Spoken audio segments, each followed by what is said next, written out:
이제 바울 차례가 됐습니다.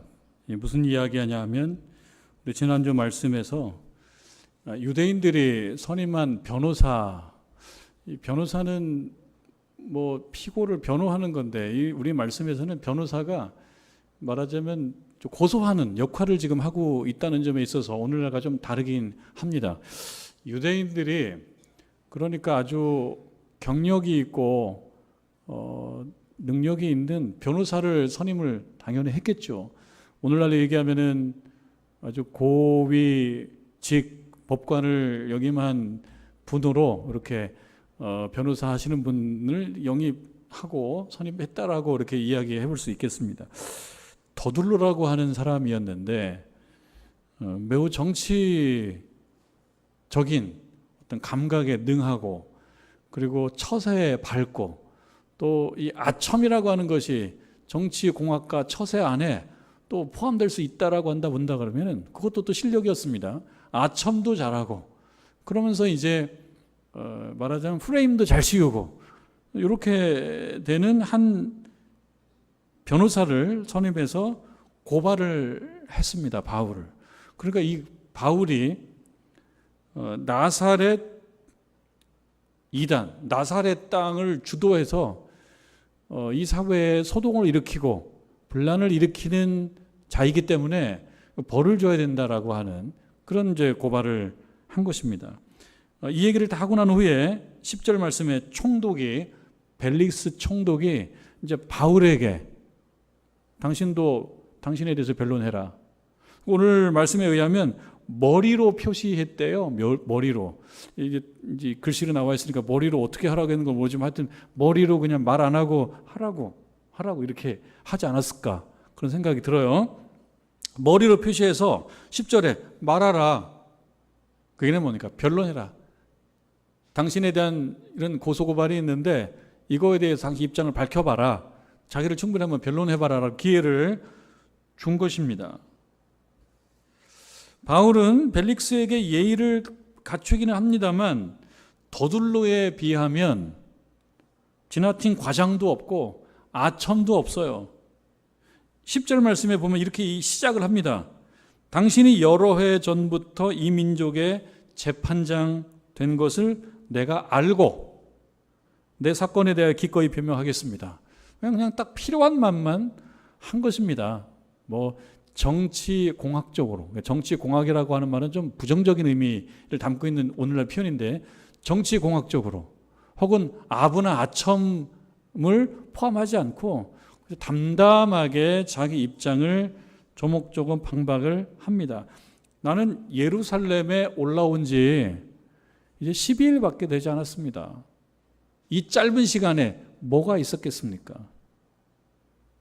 그 기간 중에 어떤 사람과 논쟁을 해서 문제를 일으킨 적도 없고 그리고 어떤 사람들을 선동해서 무슨 집회를 열거나 소란과 소동을 일으킨 적도 없습니다. 12절 말씀이 그 말씀이죠.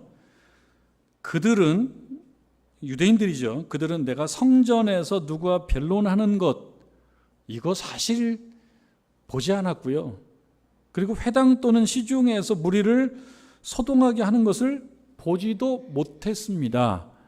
그러면서 마치 내가 뭐 사람들과 무슨 변론과 논쟁, 갈등 뭐 이런 어떤 트러블 메이커, 문제를 일으키는 사람인 것처럼 또는 어떤 사람들을 선동해서 이 질서를 교란시키는 사람인 것처럼 이야기했지만 사실 그것은 다르다. 사실과 다르다라고 하는 것입니다.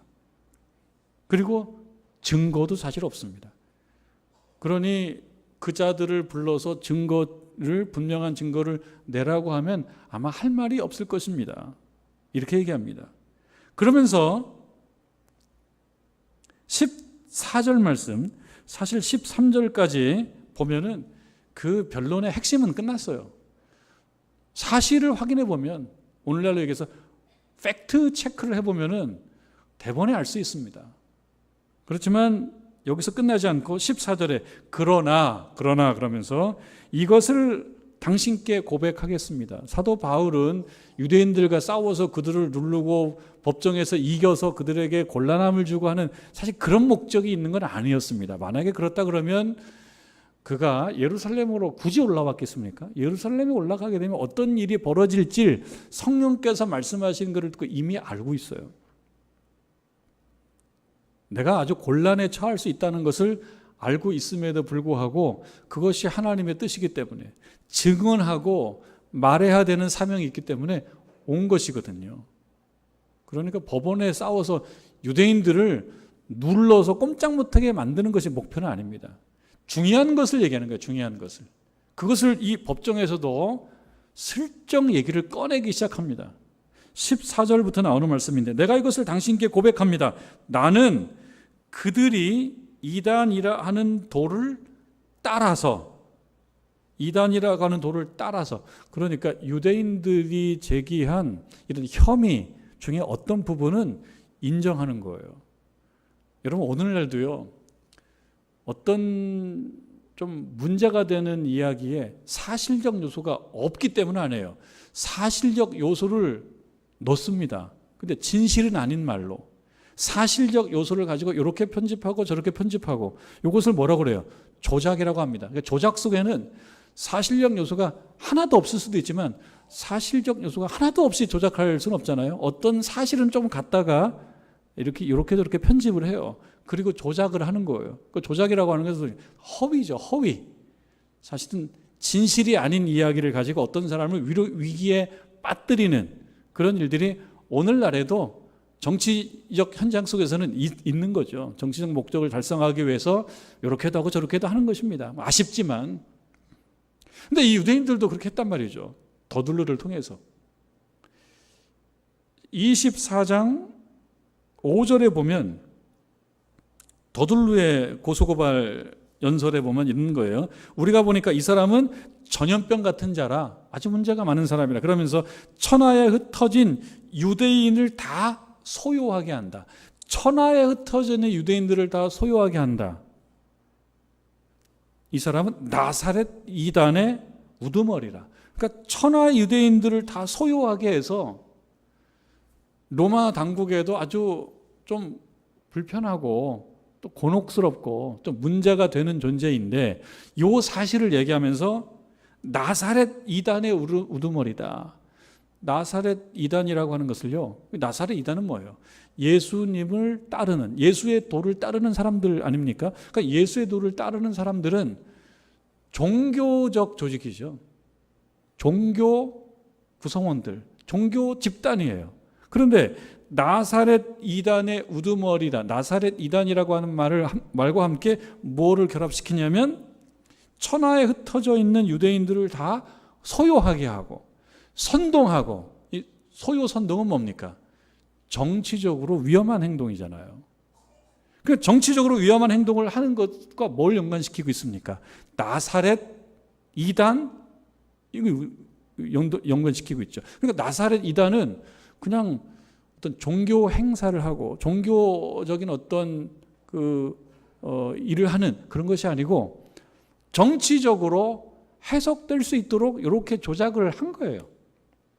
근데 나사렛 이단이라고 하는 것을 우리가 생각할 때 정통가 이단 이렇게 보지 않고 어느 주류 주변에 있는 하나의 어떤 그 변두리 혹은 비주류 이렇게 볼 수 있다 그러면 사실 나사렛 이단이라고 하는 것이 틀린 말은 아닙니다. 왜? 사도 바울이 나사렛 예수님을 또 예수의 도를 따르는 사람이니까 나사렛 이단이라고 하는 것이 반드시 틀린 말은 아닌데요. 그러나 어떤 점이 틀렸습니까? 정치 조직이 아니죠. 신앙생활을 하는 거고 믿음 생활을 하는 거예요. 이 부분을 사도 바울이 이제 해체시키고 드러내고 규명합니다. 이게 중요하기 때문에. 그래서 14절에 나는 그들이 이단이라고 하는 도를 따랐다 인정하는 겁니다. 맞죠? 그들이 이단이라고 하는 도를 따랐다. 그런데 그러므로 인해서 소요를 일으키고 소란을 일으키고 정치적 선동을 하고 당국에 어떤 부담을 주는 어떤 정치 조직에게 어떤 정치적 행위를 한 것이 아니고 그들이 이단이라고 하는 그 도를 통해서 어떻게 했다는 거예요? 그들이 추구하는 야훼 신앙, 나도 따랐다는 거죠. 그들이 이단이라고 얘기하는, 이단이라고 해서 다 나쁜 것이 아니고 그 이단이라는 도를 통해서 그들이 추구하는 야훼 신앙을 나도 똑같이 실천했다. 그 말씀이 14절 중반 이후에 나오죠. 그 도를 따라서 조상의 하나님, 우리 모두 조상의 하나님, 아브라함의 하나님, 이삭의 하나님, 야곱의 하나님을 나도 섬겼다는 거예요. 뭐가 문제냐? 사실 여러분, 뭐가 문제입니까? 이단이라고 얘기했어요. 그런데 뭐 오늘날 이단은 좀 문제가 되지만 그 이단이라고 하는 도를 통해서 하나님을 섬기고, 그들이 믿는 하나님을 섬기고, 또 뭡니까? 율법과 선지자의 글에 기록된 것을 다 믿으며, 뭐가 문제냐? 뭐가 문제입니까? 그러니까 정치적으로 이렇게 프레임을 나쁘게 씌우는 것을 드러내서 정치적인 문제가 아니라고 하는 거예요.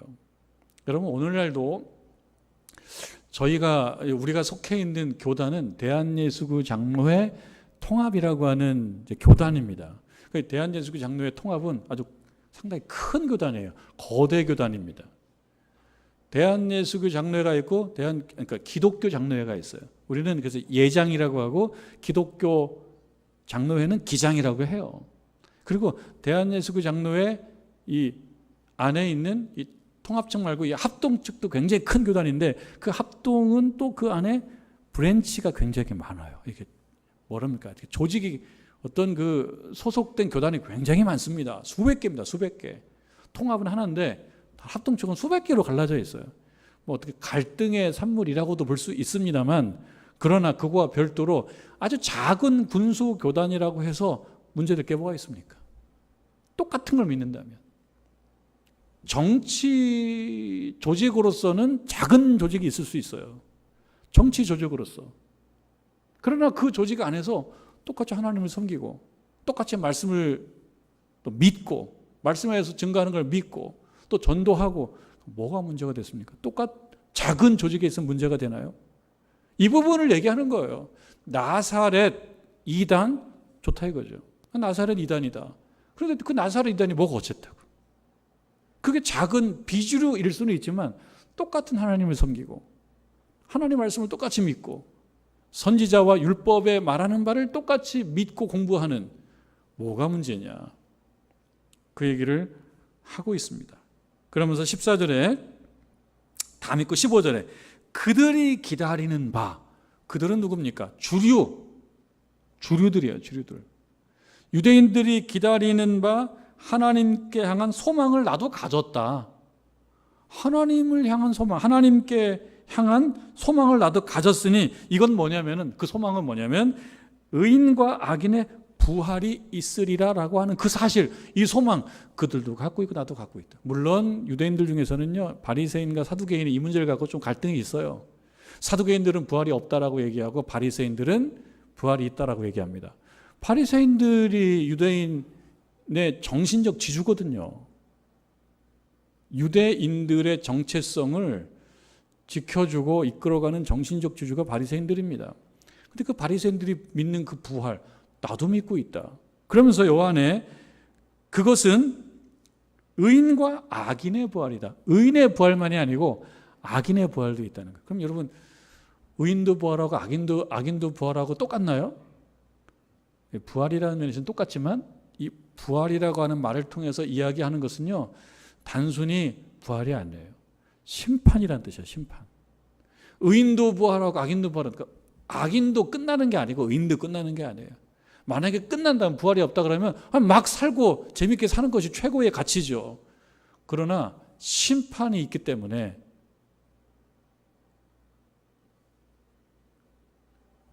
16절로 이어집니다. 심판이 있기 때문에 이것으로 말미암아 소망, 믿음의 그 핵심에 심판이 있어요.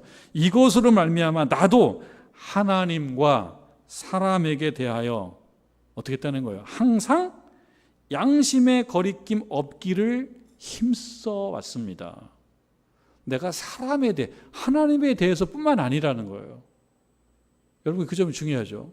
우리가 신앙생활 할 때요, 하나님께 대해서도 최선을 다해야 되고 사람에 대해서도 최선을 다해야 돼요. 그게 하나님 사랑, 이웃 사랑입니다. 그게 중요한 거예요. 하나님 사랑한다라고 얘기하면서 실제로 우리가 돌봐야 되고 섬겨야 되는 사람을 소홀히 한다라고 하는 것은 틀린 거예요. 그럼 맞지 않는 거예요. 하나님께 최선을 다한다라고 하면서 사람들을 무시하고 무례히 대하는 것은 틀린 거예요. 어제 조암시아, 토요일 조암시아 때 전도서 9장을 봤는데 전도서 9장 보면 그런 말이 있어요. 어떤 말이 있냐면 이런 얘기가 있어요. 가난하지만 지혜로운 자, 가난하지만 지혜로운 자가 정말 아주 탁월한 역할을 해서 작은 성을 구했대요. 그런데 사람들이 금방 잊어버리는 거예요.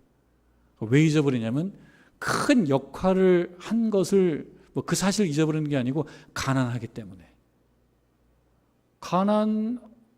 지혜롭다라는 것도 부자이면서 지혜로운 것과 가난하면서 지혜로운 것을 구별하더라. 그러니까 전도자가 얘기할 때 참 마음이 슬프고 씁쓸하다, 헛되다. 우리 삶은 그렇다. 주변을 둘러보니까 가난한 의인은 무시받더라. 가난한 지혜자는 사람들이 쉽게 잊어버리더라. 그게 현실, 그게 옳다라는 게 아니에요. 그런 게 있더라는 거예요. 사도 바울은 뭐라고 얘기합니까? 우리는 심판을 믿는 존재이기 때문에. 여러분, 의인의 부활과 죄인의 부활을 믿는 존재이기 때문에 우리는 어떻게 된다고요?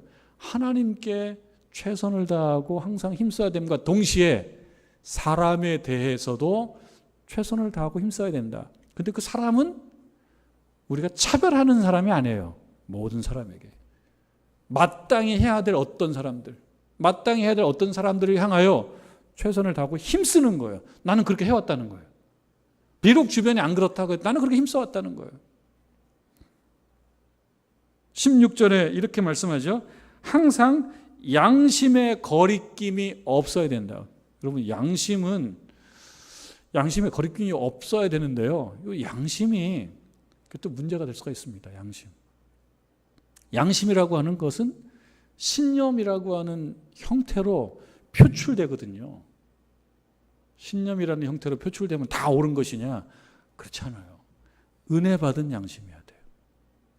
성령께서 여러분들 마음에 감동을 주셔서 정말 건전하게 형성된 양심이어야 돼요. 그래서 우리가 예배 때마다 하나님 말씀을 듣고 새로워져야 되는 거예요. 그 양심이 새로워져요. 양심이 똑같지가 않아요, 여러분. 어떤 사안에 대해서 양심적으로 뭘 본다고 했을 때 똑같지가 않아요. 충돌해요, 양심이 충돌해요. 이 양심과 저 양심이 충돌해요. 그러니까 양심은 달라요. 그러니까 우리들에게 양심에 따라라고 하는 것은 그러니까 한계가 있거든요. 그래서 우리가 생각해 봐야 돼요. 어떤 양심이어야 됩니까? 성령께서 우리들의 마음에 감동을 주셔서 형성된 건전한 양심이어야지 의미가 있어요. 여러분들 은혜를 받아야 되는 이유가 바로 거기에 있습니다. 하나님 말씀을 듣고 은혜를 받고 마음에 감동을 받고 깨끗해져야 되는 이유가 거기에 있어요. 그렇지 않으면 양심도 사람을 속일 수가 있단 말이죠. 그러니까 사도 바울은 뭡니까? 항상 양심에 거리낌 없다 할 때 그 양심은 성령께서 늘 말씀해 주셔요. 기도할 때.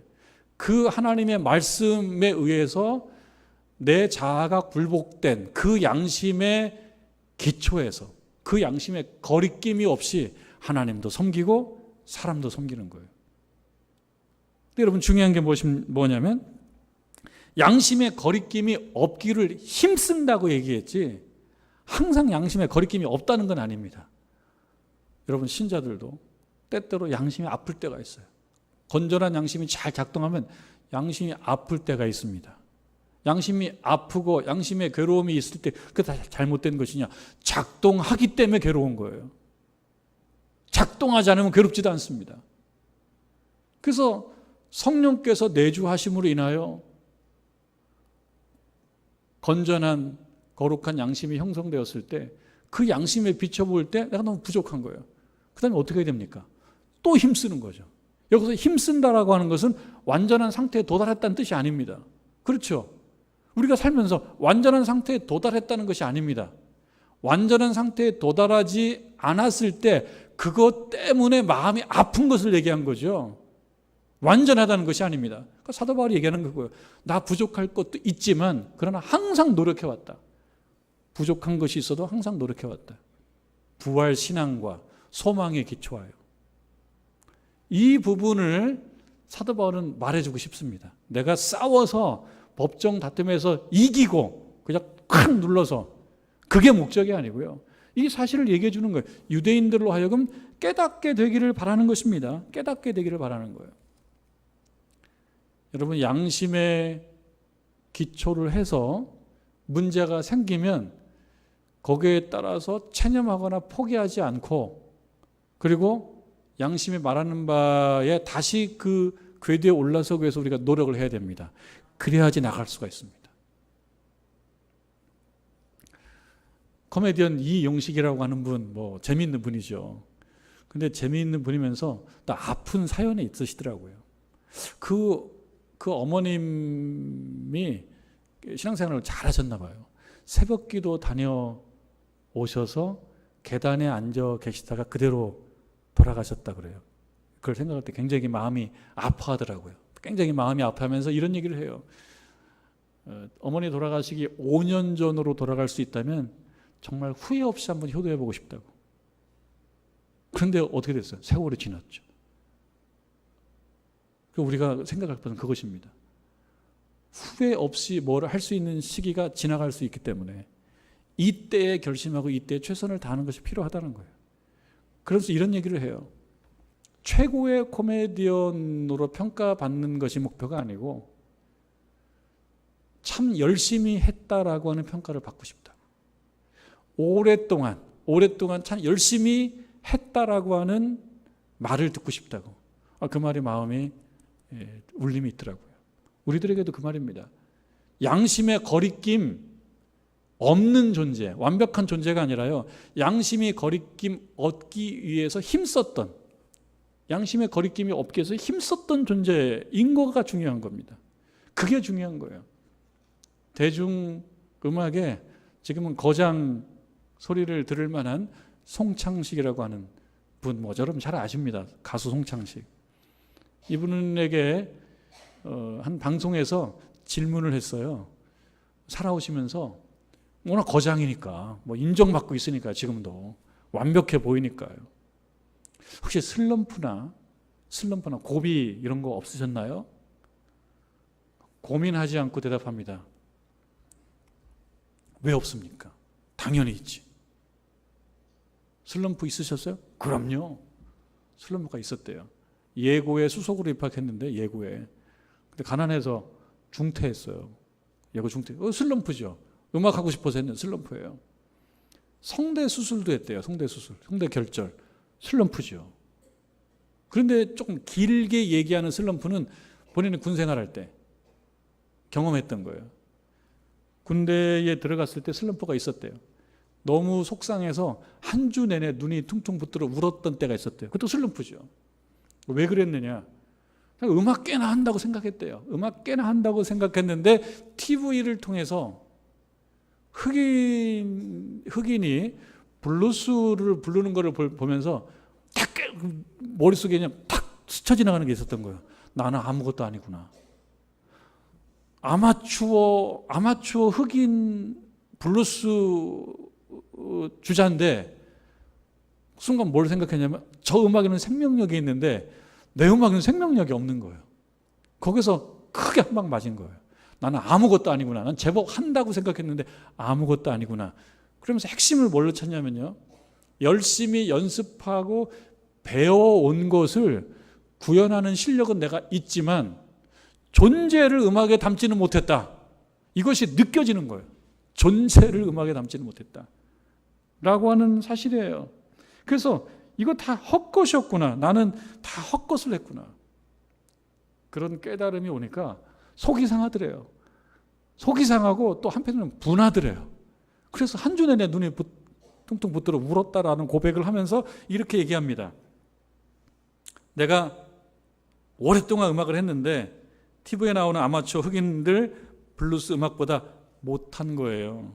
내가 무지 잘하는 줄 알았는데 가만히 반성해 보니까 잘하는 게 하나도 없는 거예요. 여러분 주목할 게 있어요. 가만히 반성해 보니까. 가만히 반성할 시간이 주어져야지 내가 못하는 걸 알 수가 있어요.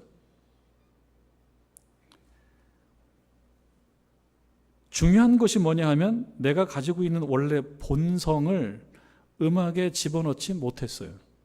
훈련된 결과만 나왔죠.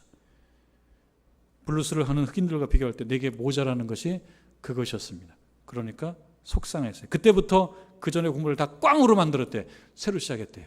새로 시작해서 나온 노래들이 바로 뭐 왜 불러, 피리 부는 사나이 뭐 이런 거였다는 거예요. 얘기하자면 그렇다는 겁니다. 잘한다고 생각했는데 가만히 반성해 보면 못하는 면이 있어요. 가만히 반성해 봐요. 그러니까 성령께서 주장하셔서 새롭게 형성된 건전한 양심에 비추어서 내 자신을 들여다볼 때 그때 뭔가 드러나는 것이 있어요. 아파야죠. 마음이 아파야죠. 나는 잘해. 그건 뭐 그냥 자기의 자기. 내가 뭐 못한 게 뭐가 있어? 내가 못한 게 뭐가 있어? 그때 조심해야 돼요. 내가 못한 게 뭐가 있어? 나만큼만 하라 그래. 그때가 위험한 거예요. 거기서 정체돼서 발전을 못해요. 나아가지 못해요. 우리는 음악가가 아니니까요. 신앙적으로 생각해 봐야 돼요. 나 정도 믿으면 됐지. 나 정도 믿으면 됐지라고 하는 선에 자기에 빠져 있으면 신앙적으로 정체되고 퇴보하고 발전을 못해요. 뭘 생각해 봐야 됩니까? 내가 부족한 것을 들여다볼 줄 알아야 돼요. 그래서 송창식 씨가 이렇게 얘기합니다. 내가 얼만큼 못하는지를 한 번쯤 봐야 됩니다.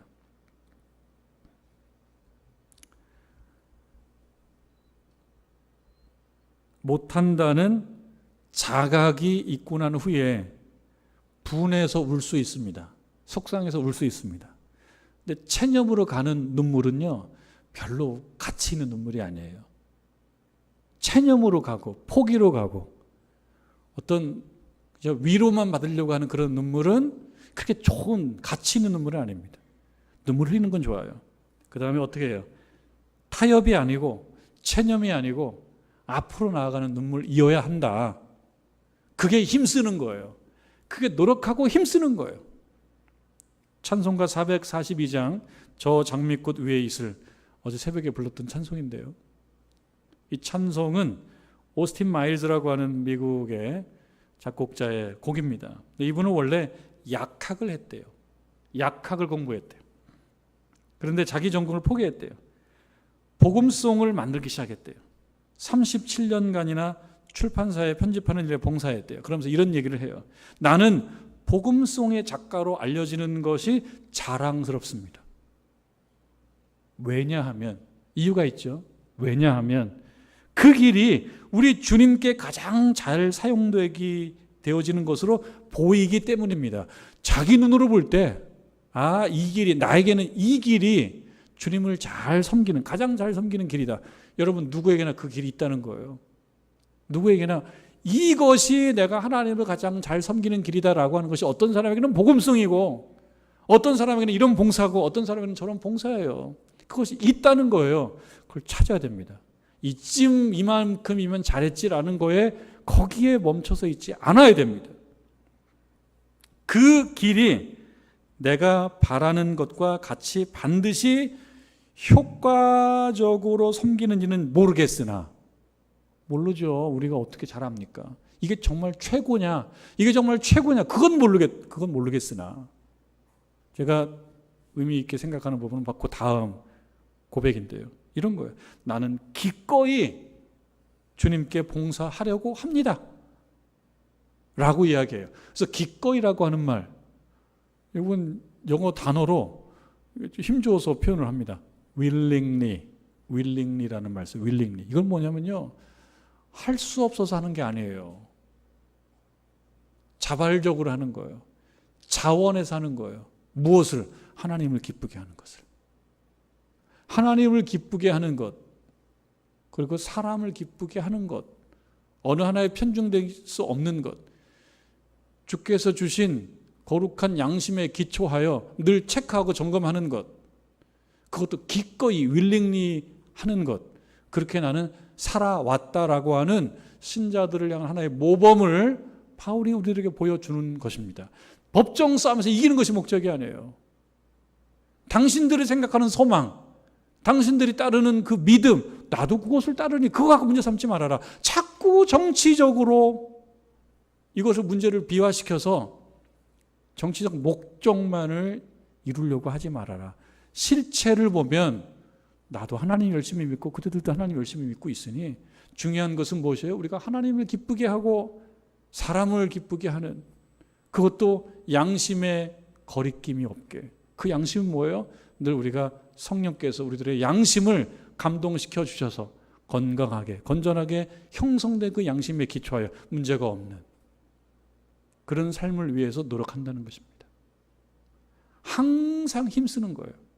여러분, 2023년도 가을이 됐습니다. 결실의 계절이라고 합니다. 힘써야 될 것이 무엇인지 좀 생각해 보셔야 돼요. 오늘 말씀의 사도 바울은 힘써야 될 것이라고 하는 그 질문에 대해서 뭐라고 답을 이야기하냐면, 공부 다 했습니다. 하나님과 사람에 대하여 항상 양심의 거리낌 없기. 하나님에 대하여 양심의 거리낌 없고 사람에 대하여 양심의 거리낌 없기. 그것을 힘썼다고 했거든요. 2023년도 이 가을에 여러분, 하나님께서 아직 이 땅에 우리를 두신 것은 할 일이 남아있기 때문이라고 믿어야 되겠습니다. 여러분, 아직도 할 일이 남아있기 때문에 우리가 2023년도 이 가을을 맞이한 것입니다. 이 가을에 힘써야 될 것이 있습니다. 다른 사람이 대신 해줄 수 없는 일들이 있어요. 저도 있어요. 여러분들이 결코 해주실 수 없는 저만의 고유한 일들이 있어요. 그것 때문에 제가 아파하기도 하고 눈물을 흘리기도 하고 힘들어하기도 하지만 이건 제가 할 일입니다. 제가 해야 돼요. 누구한테 맡길 수가 없어요. 하나님을 향하여 사람을 향하여 저에게 고유하게 주어진 일들이 있거든요. 이야기하자면 할 말이 많습니다. 여러분에게도 마찬가지입니다. 하나님을 향하여 여러분이 아니면 안 되는 그런 사명이 있습니다. 할 일이 있기 때문이에요. 나는 힘이 없어서 할 일이 없을 때 하나님께서 여러분 이제는 이 땅에 두시지 않습니다. 할 일이 있기 때문이에요. 여러분이 해야 될 일, 하나님을 향하여 여러분들이 해야 될 일, 사람을 향하여 여러분들이 해야 될 일, 이거는 감당하셔야 돼요. 힘들어도. 아파도 해야 돼요. 마음이 속상해도 해야 돼요. 그냥 속상한 것으로 다 무슨 넘어가려고 하시면 안 돼요. 나 속상하니까 넘어가죠. 속상한 것도 존중해 줘야 되지만 속상한 걸로 넘어가지 마세요. 할 일이 있는 거예요. 그거를 해야 된다는 것이죠. 그것을. 그 중에 하나는요, 사도 바울이 이렇게 위험한 가운데서도 복음을 전하고 하나님 백성 한 명이라도 더 구원받게 만들려고 이렇게 노력하고 애를 썼듯이 우리들 모두에게도 한 명이라도 주님 안으로 인도해 오시는 그 일로 큰 보람과 감동을 느껴야 합니다. 특히 정능제일교 우리 교우들께서는 그렇게 맘먹어야 돼요. 이 가을에 한 명이라도 주의 말씀을 전하고 같이 신앙생활하게 만드는 것이 나에게 주어진 매우 중요한 사명이라는 것을 잘 생각하고 힘써서 그 사명 잘 감당하는 저와 여러분 되기를 주님의 이름으로 축원합니다.